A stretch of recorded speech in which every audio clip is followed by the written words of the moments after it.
Alfos en bridge in vesti, gana cote broig no lene. Hello, agus fáilte romh go dtí an taisce ceol dúcha Ciarán. I'm Lisa Lambe and I'm delighted to be here in Idma today with the wonderful Dolly McMahon. Hi Dolly, great to be here with you. Nice to be here.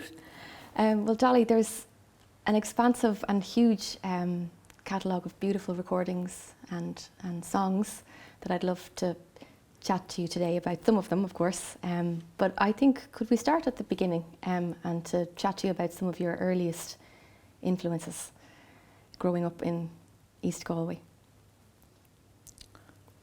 Well, I suppose it's something I never really thought about, was the songs I liked to sing, whether they were supposed to be popular or funny or sad. It was just everyone in where I came from, East Galway.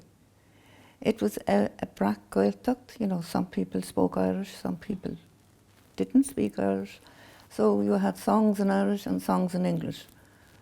But my father was a native Irish speaker, but my mother didn't speak Irish and wasn't mad about it either. So you had that sense of, my mother liked me singing, she sings such a song, but no, Nahabare, don't sing such a song. It was quite kind of fun in a way. But learning songs was just a pastime. You know, you didn't have television, radio, very few houses had radio. So people visited each other's houses and there was always a way of making your own fun, you know, entertaining each other. And everyone, nearly everyone knew a song or said they'd listen to. Maybe there was one good singer in the house and the others couldn't sing, and then he got all the attention and all that. So when I was growing up, I loved listening to other fellas having songs, and funnily enough, some of the songs were quite sad. And I think the songs, not so much that they had that the voice part of it was important. It was the story. It was, you were telling a story, but instead of telling it, you sang the song. Yes. You sang the story. And it would depend then on how you interpreted that story. You know, if you had a good voice, people would listen to you, and it was obviously more enjoyable to listen to if you were able to sing and put it across to the people sitting around listening and so on. So I just started learning songs from local people, and as I say, I just took for granted that everybody else knew songs and neighbours sang songs when they came to our house. And it happened also that my father enjoyed having people in and encouraging them to sing. And he had some wonderful songs, but he didn't have a good voice. Right. But because the songs were so interesting and unusual, and certainly would never ever be a commercial success, we'll say, but they were beautiful to listen to, and like songs like Donal and The Green Linnet, Napoleon Bonaparte, you know, all these intriguing stories about history. Yes. And what happened, and the love, the immigration. Immigration was almost nothing that you really thought about that much, you know. Again, it had to do, for some peculiar reason, which was sad, but immigration had mostly to do with death. It had to do with people leaving their homes, going to America, some coming back, some didn't come back. It was almost like a funeral when people left. A lament for them. To go to Boston or New York.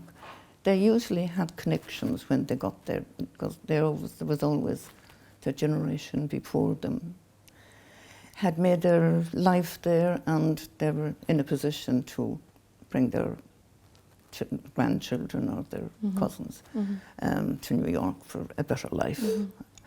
But then sometimes things didn't turn out well, and you know, there were always kind of sad stories, but they were kind of funny in a way, because there was always a song about Mary for some reason, and she went off to Boston, and but she intended to come back to marry Tom, but she didn't. She never did. That kind of thing. Or to make it worse, she probably died, and the funeral came back to, she was buried in a lonely graveyard, and all that kind of morbid kind of sadness was associated with the immigration. But they were kind of songs that we didn't enjoy singing or wanting to know too much about them, because they brought you to a place that they were difficult to try and understand. And Dolly, you mentioned your father, Martin O'Fiora, and he was a wonderful seanchas. He was. He loved conversation. He loved meeting people and talking to people. And he had nice stories about things that he knew. He would say things that he would mention raftery on Filla, and he would tell us when we were children about how raftery died, and he wasn't very well respected when he was alive in the area where I came from, which was near Crockwell. But Killeen was the name of the townland, and that's where raftery was buried. He died. On Christmas night, he was buried. But for some peculiar reason, because he wasn't, he was a travelling poet. Yes. He wouldn't have been looked up to by the ordinary people unless, and he was also blind. He spoke Irish. He was buried on Christmas night for I don't know what reason. I think that they didn't want people to know that he was being buried and that there wouldn't be a funeral. But there was one thing I always remember. I'm sure it didn't happen, but I just love my father telling us about, when Raftery died, it was Christmas night, and the people gathered around the grave, and they all had a candle, and they lit a candle, and they prayed for Raftery, and then they filled in the grave. And when the grave was finished and the candles blew out, we thought that was really exciting. Wow, yeah.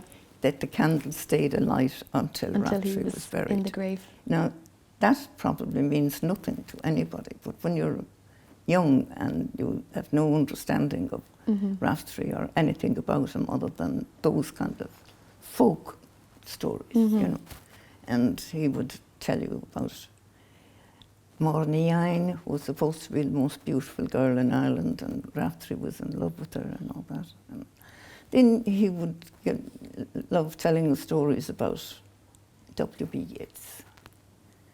Now, about 10 miles from where I lived in South Galway was Túr Ballylee, and that Túr Ballylee was a castle, a keep in Ballylee, and W.B. and his wife George lived there from time to time, but very close to the castle was Lady Gregory's, Gregory's in Cool Park. But she entertained Yeats, and he liked the good life, and he was well looked after, and Bernard Shaw and various people like that used to visit Lady Gregory, and of course again, the association with the Abbey Theatre and so on. So we just love asking my father, did you ever meet Yeats? There. And he'd say, very odd individual, very, very odd man, wouldn't talk to you. And I said, how do you know he wouldn't talk to you? Well, he said, I met him on the road once, and I knew he was reciting poetry. So I just left him alone. But I said, would we not say hello to you? And he said, no, not when he'd been reciting poetry. He said he wouldn't talk to anyone. Amazing. Yeah. My father wasn't mad about him. He thought he was a snob, terrible snob. He said he wouldn't talk to the locals at all. So that was great information, inside information that you had about W.B. Yeats. And your dad did love Raftery, though, didn't he? He was very fond of his beautiful poetry. He did, yeah. And listening to your beautiful LP, one of the songs that really is striking for me is Brídín Véisi, and that is a repetoire poem. And I think that's a lovely connection with you and your father. And it'd be lovely for our listeners today to get to hear this beautiful rendition of Brídín Véisi.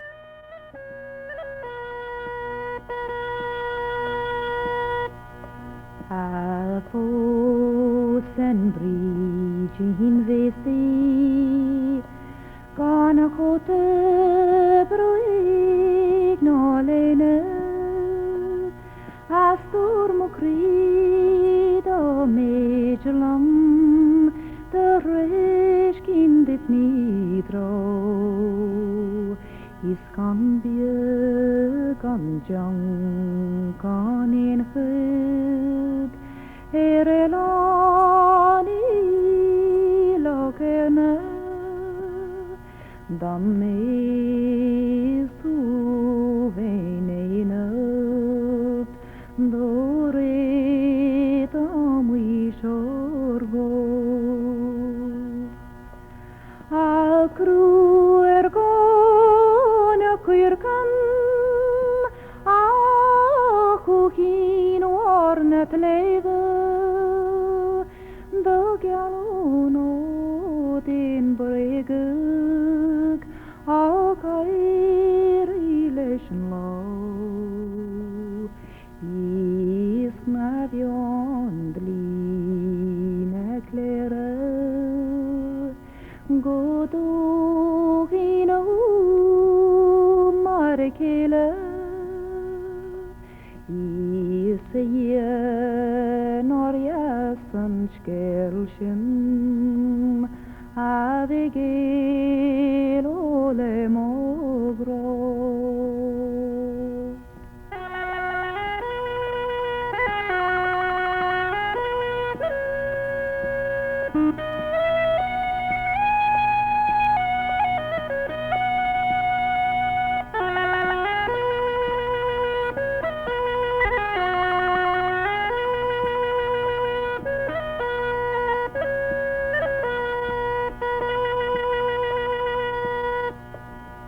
So get mo crile buru, agus contra meni nure, an wajnu do hul me, na kroturum le fol.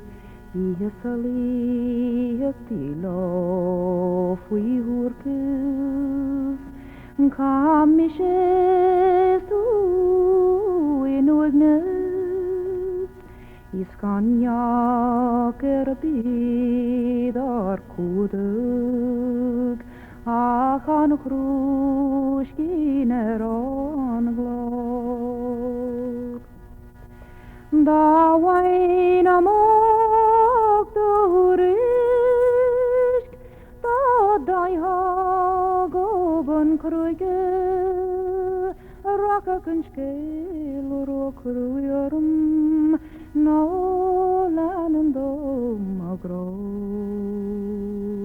Iskem jaar lam shin te soeslat, is kan foon Afrika vloger, navigeert de kleine cookie, wie ser schule gairilo.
A little translation of that is, I would marry Brigitte Vesey without a coat, shoe or shirt, and the love of my heart, if I could.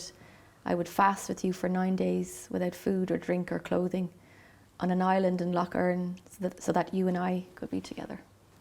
Stunning. Raftery on Filla. Does that take you back, Dolly?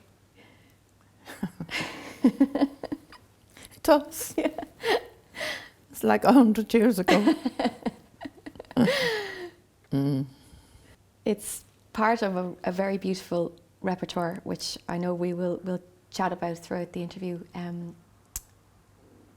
But with that LP, I suppose just going back a little bit before you worked with Claddagh on that album, was the period in Dublin of the 50s and 60s where the ballad boom began to start.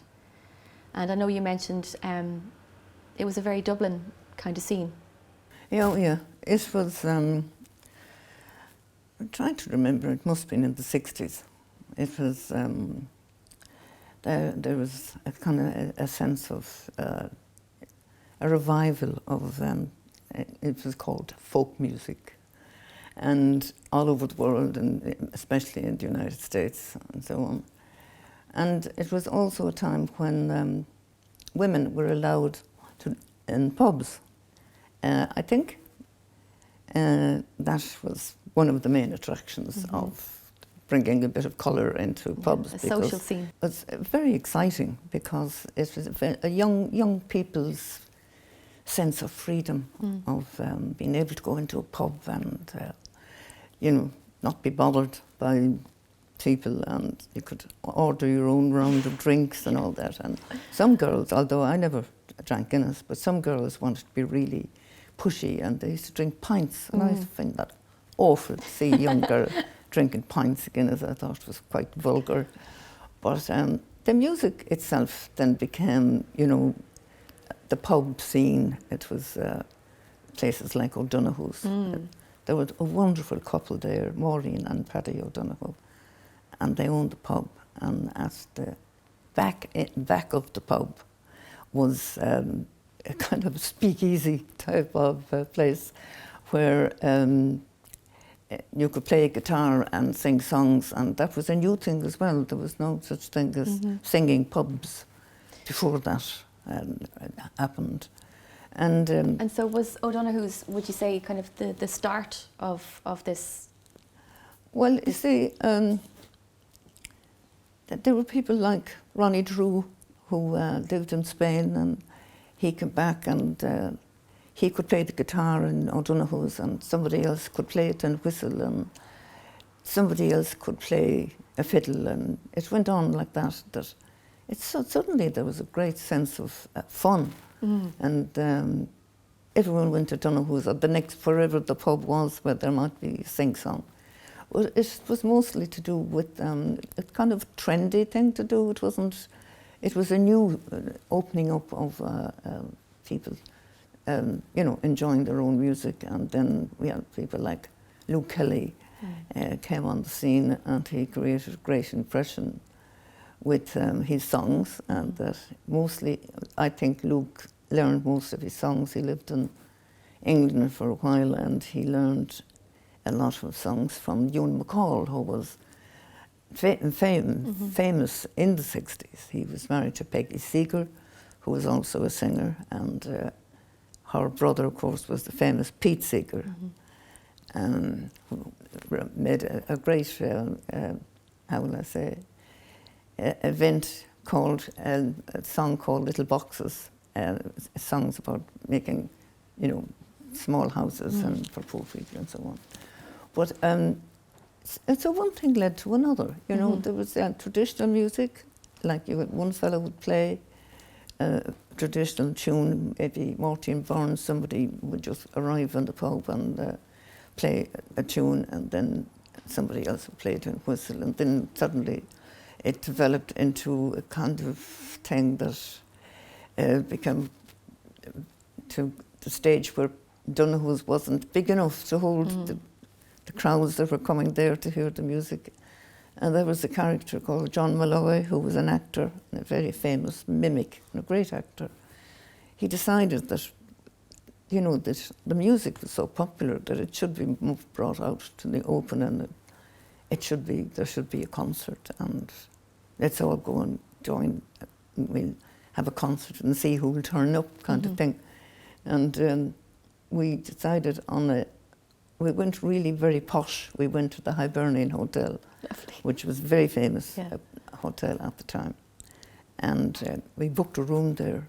We'd no money or anything like that, but we'd hoped that we'd get enough people to come in, and we told everybody to come. And it was a Sunday evening, and there was a huge crowd queuing up outside the hotel. Amazing. Down along the Dawson Street and around the corner, and we had a full house. And of course, it was amazing because it was new and fresh and exciting. Yeah. And as a result of that, then John and I decided, let's do it properly, and they booked the Gate Theatre, and we did a couple of weeks there, and again, full houses. So we were getting very, you know, the whole thing was so fresh and young and interesting and happy, that John and I decided that Ronnie Drew and Lou Kelly, and then there was Barney McKenna, amazing banjo player. He was very good. He used to go to a place called Peebriellan in Thomas Street, and it was known as the Pipers Club, and most musicians who played the pipes could go there every Tuesday night and play. But Barney was a brilliant banjo player, but nobody knew of him. Nobody didn't know anything about him. And there was an MC in the Peebriellan who really fancied himself as presenting this show in a small room. It was all hectic. So Barney took out the banjo and started to play. And the MC said, oh no, he said, can't have anything like that kind of stuff in here. He said, you can't play in this room, but if you go into the men's toilet, you can play in the men's toilet. Nobody will hear you. That was Barney, and he was just famous, but nobody knew of him. I mean, he hadn't been accepted into the scene. Wow. And silly little things like that happened. But then the Dubliners became the Dubliners and so on, and the whole thing, spread. But that was mainly a revival of kind of ballads that were kind of sing-along, kind of. There was no value on the songs other than you could dance to them, or they had rhythm, but there was no. There was a difference between the ballads and traditional singing. For instance, the flat keol was the next. Well, that was already happening anyway, but you associated the flat keol with discovering like the best traditional music in the country, where you had people from all over who came to play, and that was another generation of young people interested in taking up a fiddle or a tin whistle or whatever. And then as a result of that, you had set dancing, which was again a revival of things that used to happen in country houses, and that became a new fad, if you like. It's still popular today, I must say. And do you think that Maureen and Paddy O'Donoghue were really pivotal in making this accessible? They were wonderfully kind to them, because a lot of the young fellows coming in, some of them might be working, some of them mightn't, and they didn't have much money, But because the business was so successful, Maureen and Paddy were very decent. They used to give them bowls of soup and sandwiches and keep them happy and give them drink and that. And they were just decent and kind, because they said, well, they're great musicians and they're bringing loads of people into big business for me. But they didn't look on it, Paddy or Maureen, like that. They just discovered that something new was happening, and then it got to the stage where Senator Ted Kennedy started to go to O'Donoghue's pub. So, it became an international place of a hub. Where people would go. Another one of those kind of where to go in Ireland kind of thing. And Dolly, you mentioned to me before was that lovely little story about when people would go to O'Donoghue's pub, they'd have the tin whistle in the pocket. and a book. Oh yeah, yes. In If the you pocket wanted as to well. be really trendy, you know, young fellas, you had a tin whistle and a book of Colm O'Loughlin's street ballads. Brilliant, yeah. And that was in. That meant then that you weren't an outsider. You were in with the gang. That was the and passport into the back room. That was into the back room. Tin whistle and Colm O'Loughlin's book of ballads. And Dolly, you mentioned the Flacchiol, and I'd love to talk to you a little bit about Scoil Saora, Willie Clancy, and your friendship, your great friendship with Willie in a little while. But can we talk about the old Sheeling Hotel and how that began and how that started up? That was just the way things spread, the way places became popular. Like there was the Embankment in Tallaght, which was very popular. There was the Abbey Tavern in Howth, which was very popular. The Sheeling Hotel was very popular. But the whole thing became so commercialised, you know, that it kind of, it's like it had no foundation. It was a passing phase. It was never going to last forever. You know, it didn't have any basic kind of solidarity to it. It was a blend, a fashion, something that became popular over the years. But you couldn't compare it to what I regard as what traditional music and traditional singing is about. That is a permanent memory, and that doesn't fade. I mean, that will stay on forever, and all the other things were just popular for the time being. It just fashionable, really. You know, that's all. The huge chapter, I suppose, in your music making was your connection with Claddagh Records and with your great friend Gareth. Yeah. And I know there's many memories attached to all of that period. Yes. Well, Gareth was very, very interested in traditional music. He had a great ear. He had, from his background, he was reared and he was born in Ballantine in Castlemagard. His mother was Una Guinness in brewery, Guinness's brewery, and he and his brother Tara lived in Castlemagard until he was about up to the age of 20. And then he went to Switzerland to, I think he called it a finishing school or something like that, because they had no plans ever to have to work for a living. And before he bought, well, he didn't buy it actually, but he was given a present of Lugalaw, which is a very magnificent house in County Wicklow. And when his mother gave him the house, he was, I think it was his 21st birthday, she said, now you are a gentleman. Gareth is telling me this story now. You are a gentleman. What you have to do in Ireland, you will live in Lugalaw. You will entertain artists. You will entertain poets, singers, architects, passing film stars who might be making films in Wicklow. But you entertain, and that is what you're supposed to do. And so what he was to do was to accumulate, get to know people who were artistic, who were, you know, the Seamus Heaney's, you know what I mean? That calibre of people, and to invite them to dinner or invite them to lunch, but mostly just to entertain, and that was his responsibility, and that was his given job to do while whatever he wanted to do after that. But he decided, he got involved, I don't know, I think he used to listen to Ciarán's programme, Ciolta Tíre. That's right. Yeah. And he wanted to meet Ciarán, and he did. And he was very interested in traditional music, and he wanted to get to know the musicians and to meet them. And Ciarán, at that particular time, made a number of recordings around the country. And Gareth sometimes would say, can I come with you? So he would he would go to Clare and he would go to Kerry, and so Garrett was very influenced and very impressed by the musicians he met and heard, and he decided to form a company, and he decided to, he called it Claddagh, and he opened a shop in Temple Bar.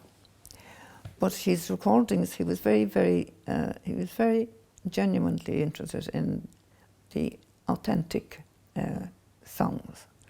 Like his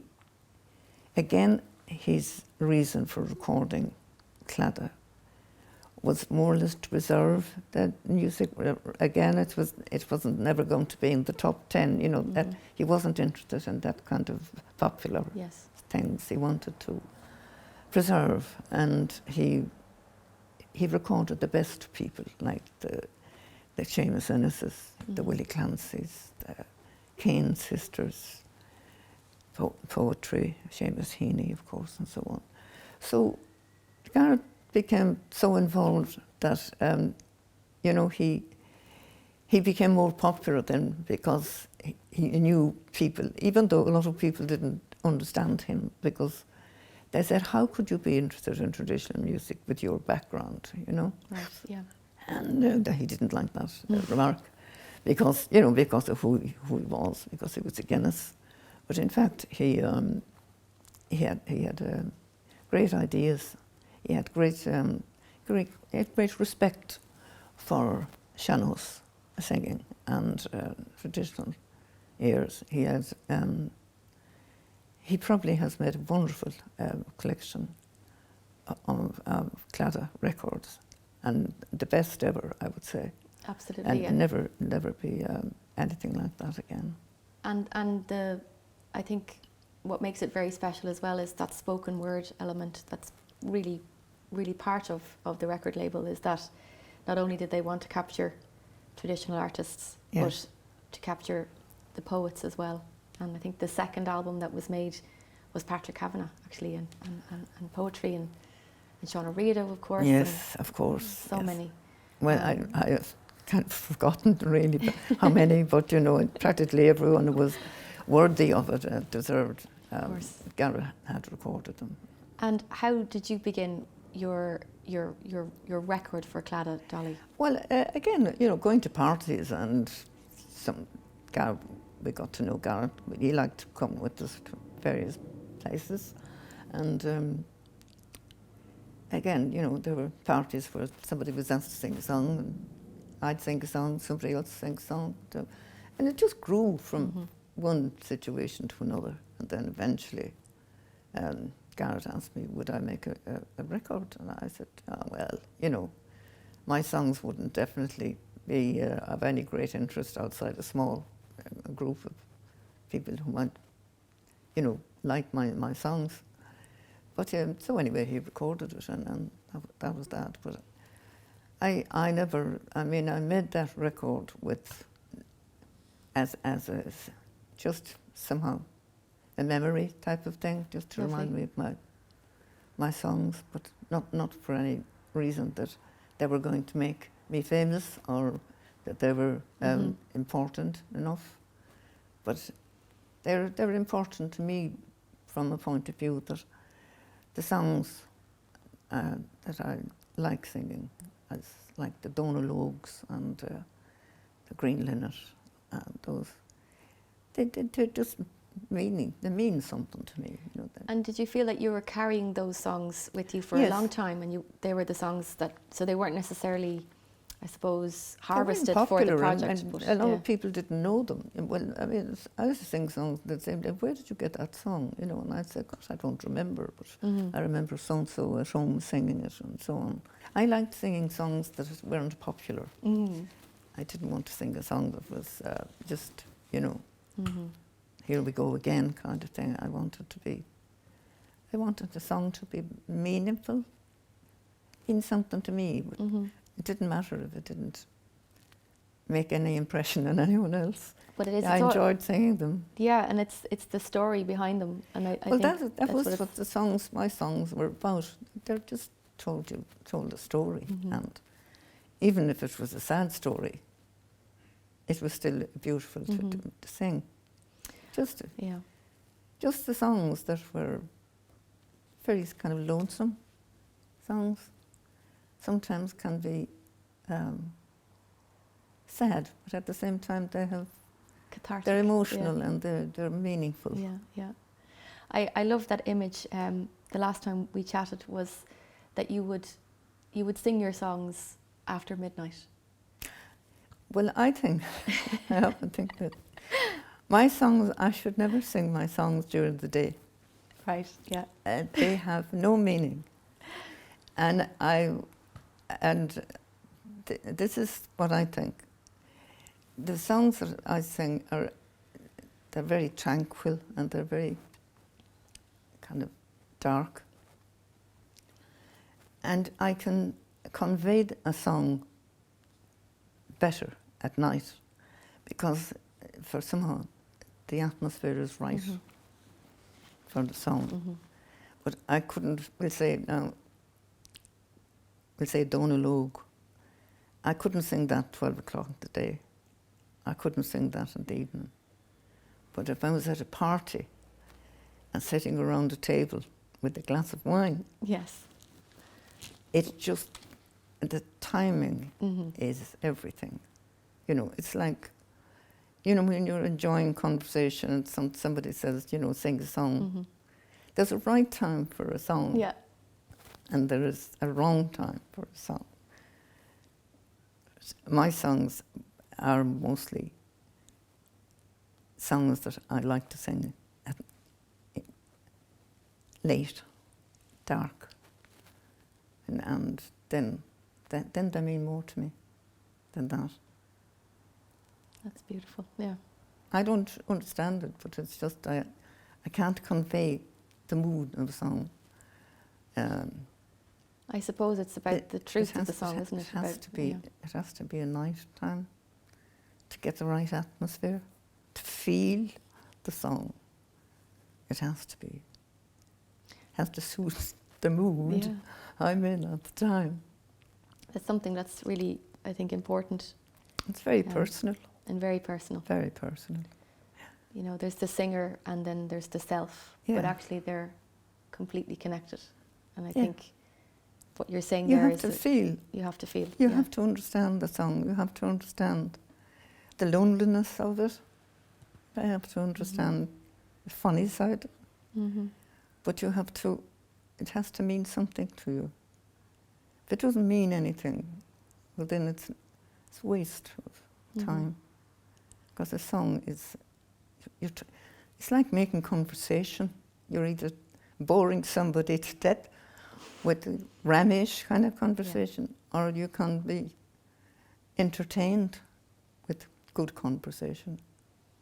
It's the same with the song, you know. The song might make you cry. That's good too. There's nothing wrong with that. When you sing, does it heal you, or is it medicine for you? It means I'm there with it. I'm right there. It's very personal. But it's also the kind of songs that I sing. I shouldn't have a microphone and an audience, you know, like a concert hall now. I mean, my songs would be outrageously out of place if I sang, we'll say, Donalog in the concert hall. I'd love to hear that in the concert hall for sure. Because it's so removed from, you know, I can't interpret the song properly unless I'm very close to people. They have to be near me. So would you be, you know, I'm thinking about that lovely image as well that we spoke about, or that idea of the connection with somebody, you know, that can be with a piano singer holding the hand of the person beside them. Yes. Whilst they sing. That was a custom in country houses too.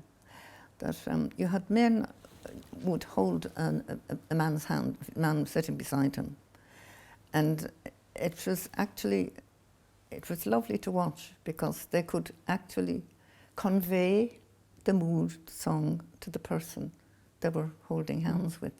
So that you got the same feeling, you were transferring your emotion into the next person, and they were getting, you know, the value of the song from you, and that's just connecting with the person beside you was very important too, because you're telling them something. I think that's really important, isn't it? The kind of the reaching in and yet the reaching out as well. That and making sure that person's on the same and that journey. person understands the song. Yeah, and you would also know if a person held his hand,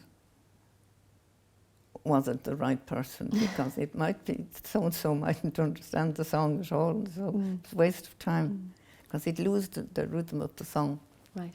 And, you'd have to have sympathy with the song, with the singer. And the empathy and the connection with it, yeah. And that is something I really feel when I listen to the Dolly record. And I remember the first time I came into ITMA and that beautiful image of you on the wall here.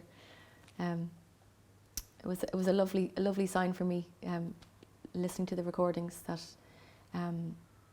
you know, it's such an important record, I think, and because of those reasons, because of the material that's contained within it, they're personal. They're songs that are, you know, they have great value lyrically, and not just for the popular sense of the beautiful melody. And obviously the melody is in most of those songs are it's a low, you know, it's drawing you in, and that comes though mostly from the singer, I think, and the voice.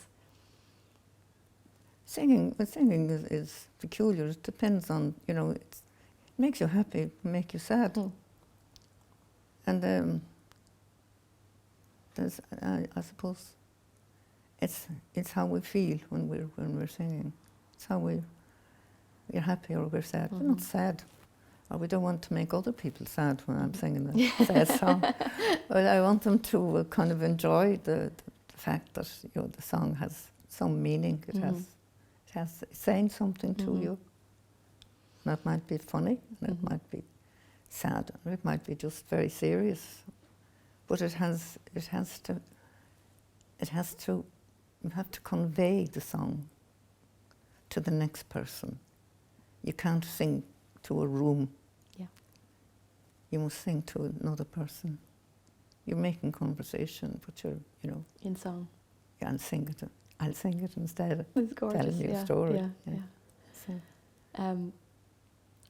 I was thinking about the Rhine on Down, beautiful song on the album, and the lyric of that, again, it's about the lovers, and, you know, there are so many stories and lore and other songs that are about that sort of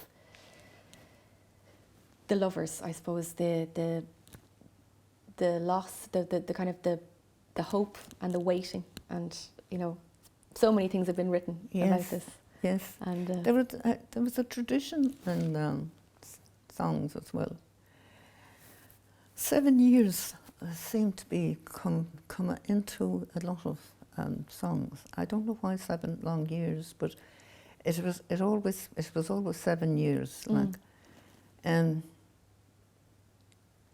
Like Lord Donegal went off in his milk-white steed, you know, and then he would go and explore the world for 7 long years. And he promised Lady so-and-so he would come back after 7 years and marry her.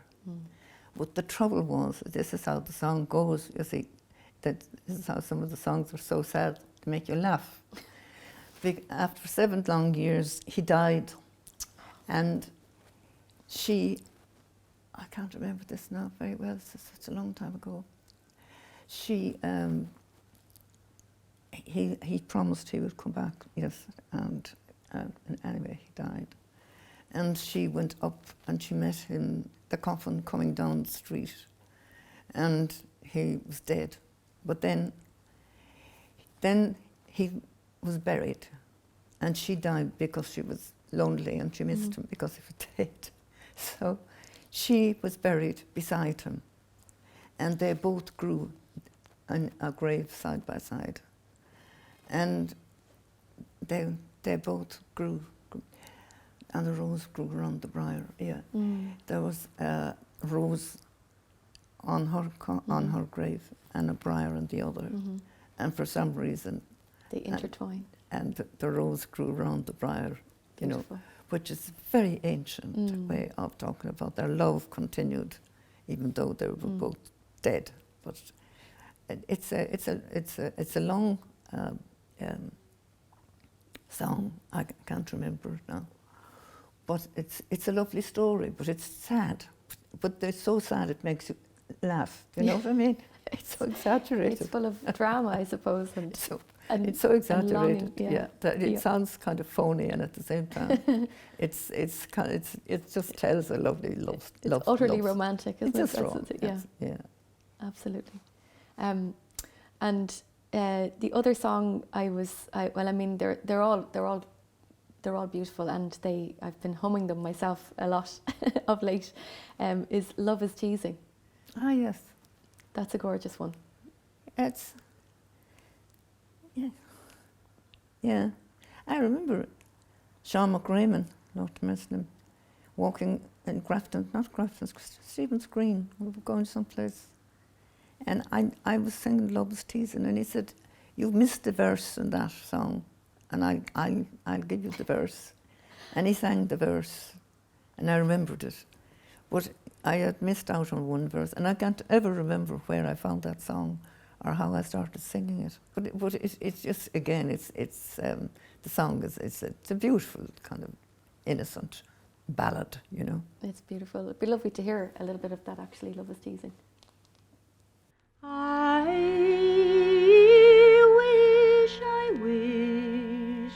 I wish in vain. I wish I were a maid again, but a maid again I can never be, until apples grow on an ivy tree.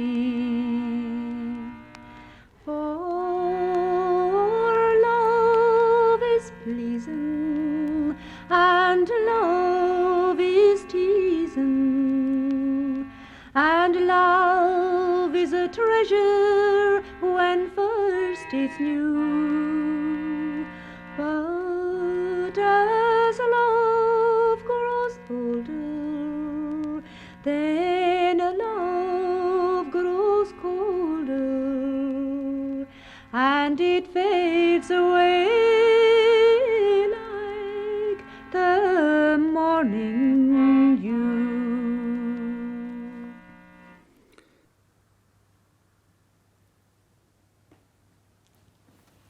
That's enough of that. Do you still sing that one?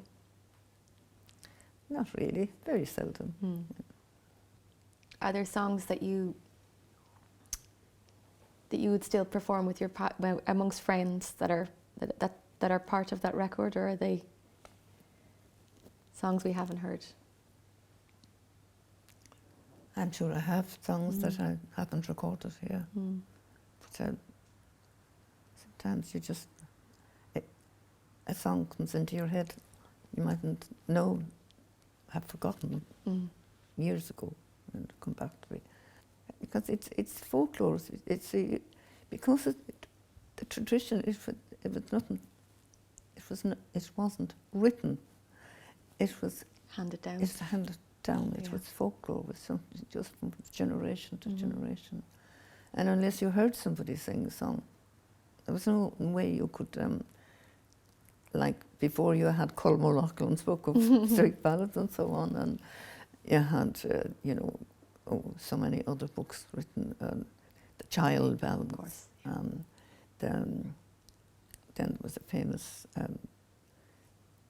collector in Belfast. Can't think of his name now. But these were all kind of standard traditional songs. But you didn't hear anyone sing them. You didn't hear them.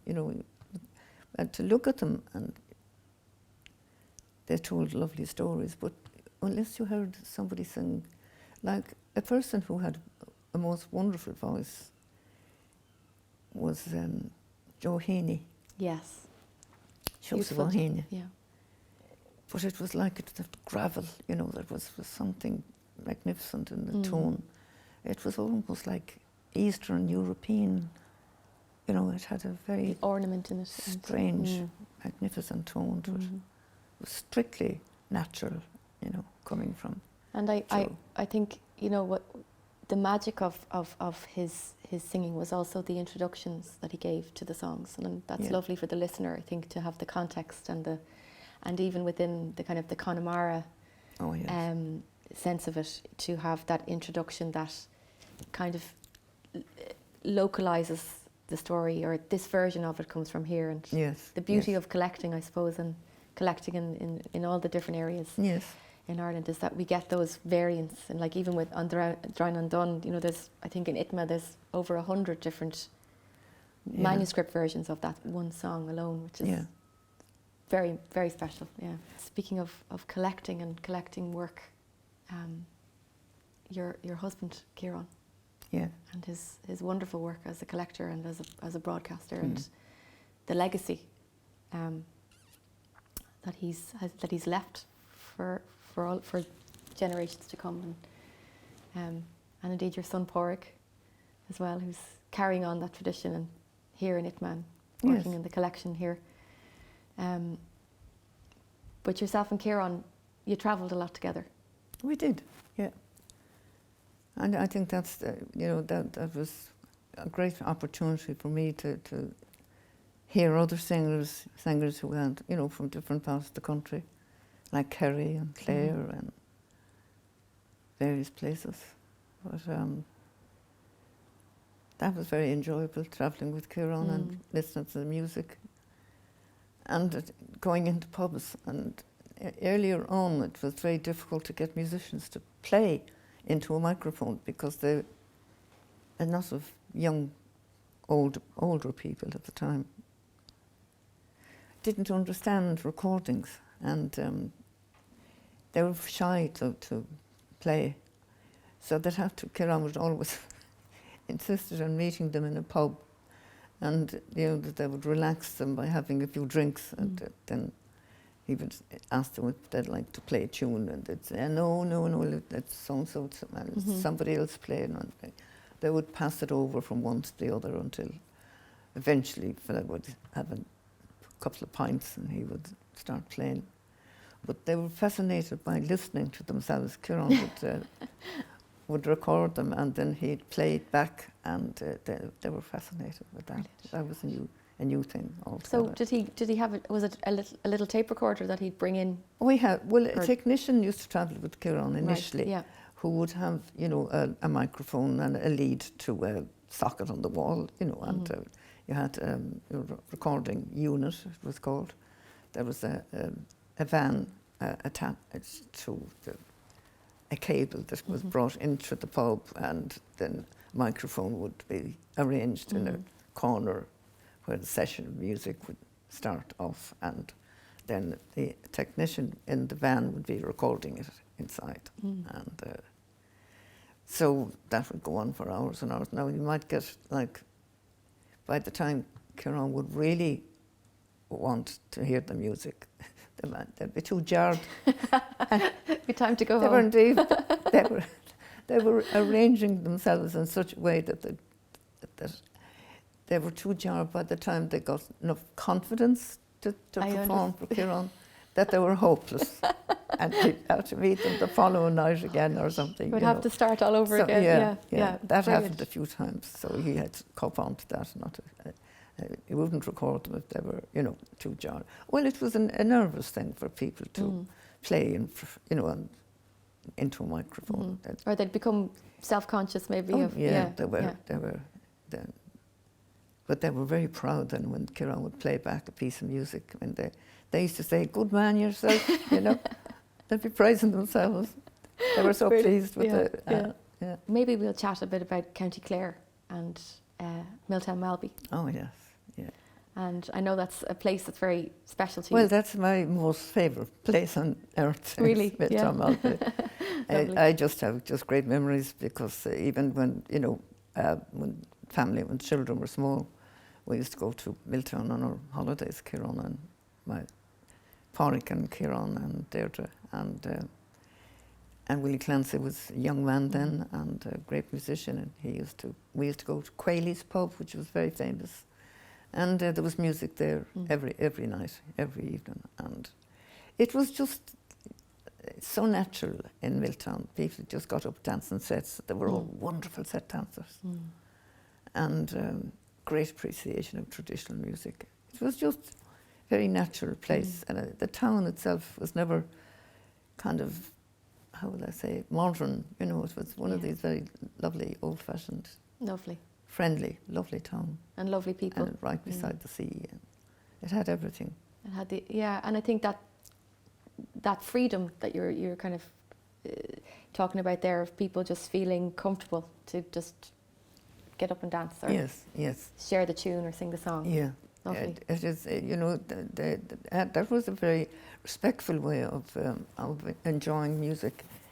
Some people wouldn't understand it, but in Clare, the way they appreciated music was to get up and dance to it, and that was, if it was a pub or a private house, or even in a pub, if some fella played, and you appreciated the music more by getting up and dancing to it. And they could all dance. They were all great dancers, young and old.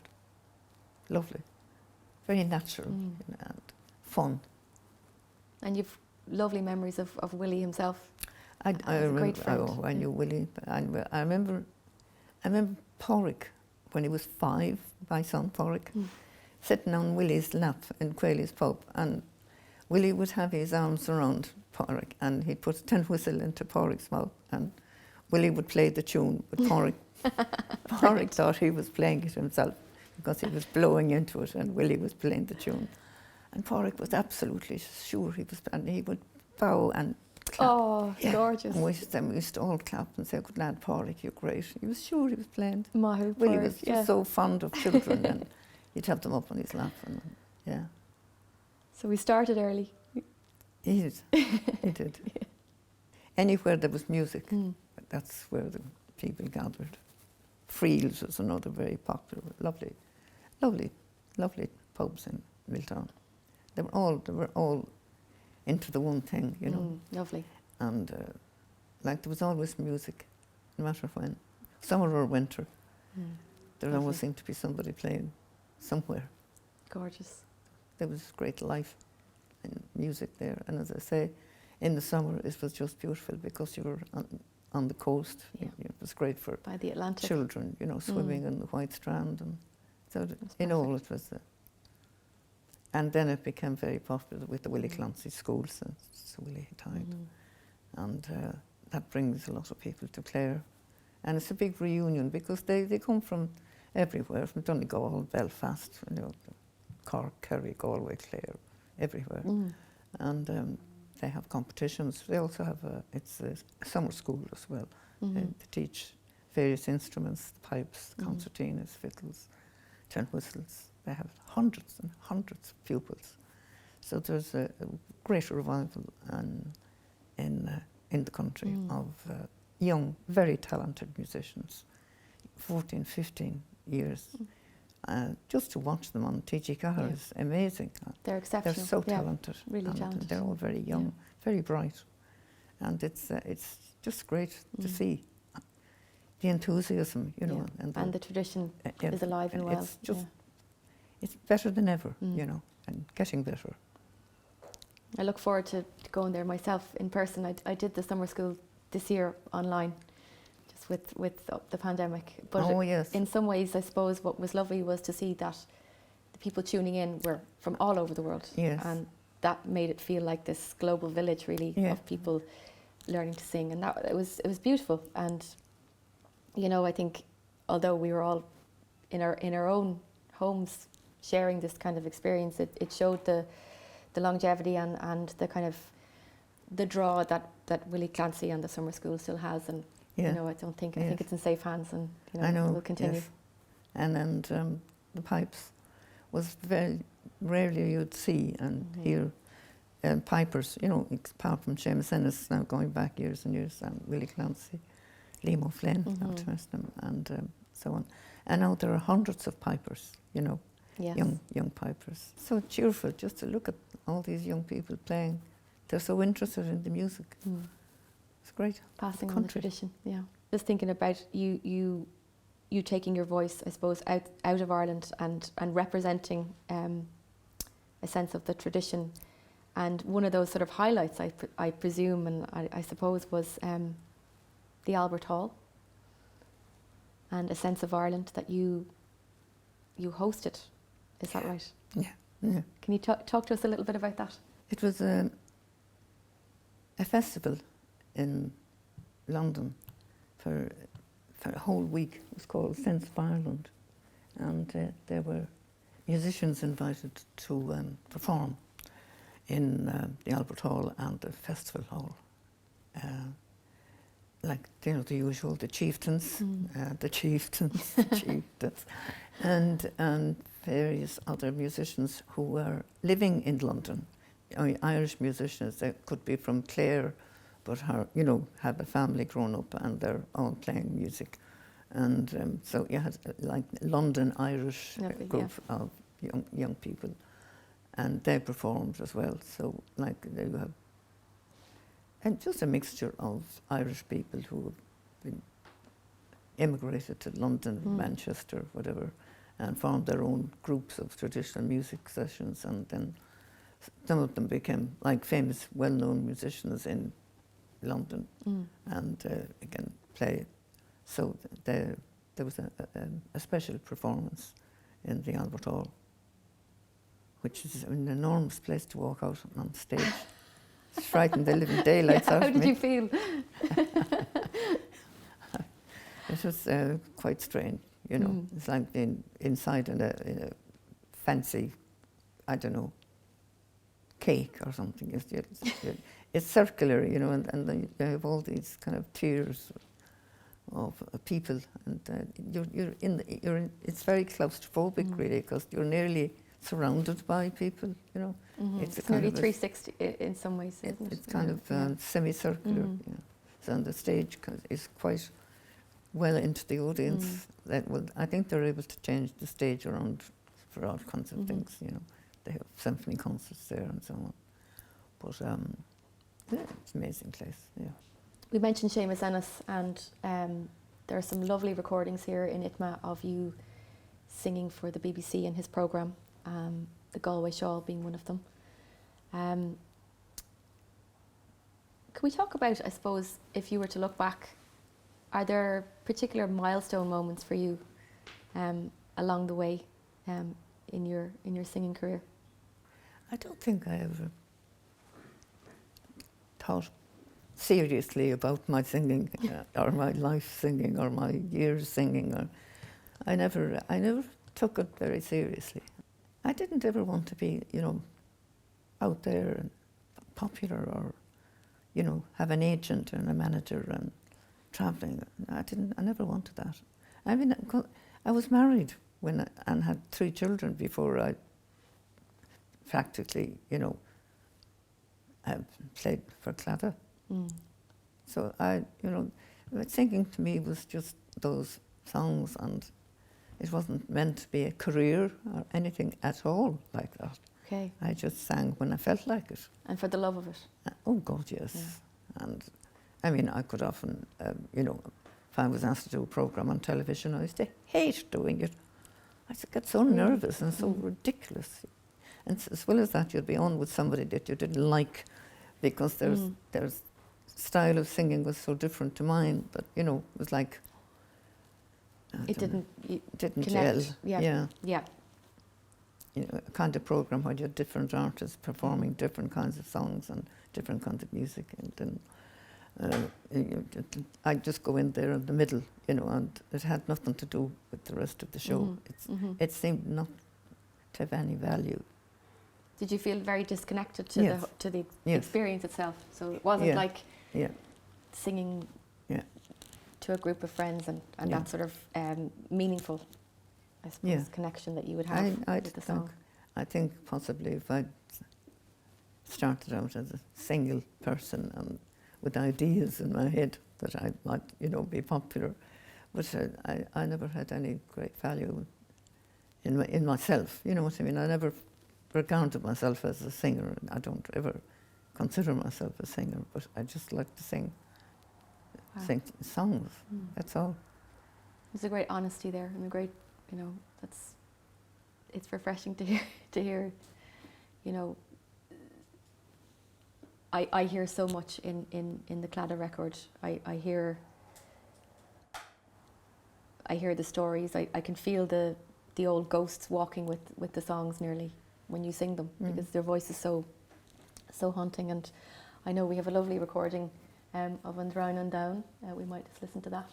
Of late I'm captivated by a handsome young man, and I'm daily complaining for my own darling John.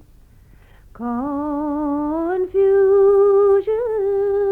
consumed them who say I'm not true. Through green groves and valleys I will wander with you. Next fair day I'll get a present from a handsome young man, and 20 sweet kisses from my own darling John.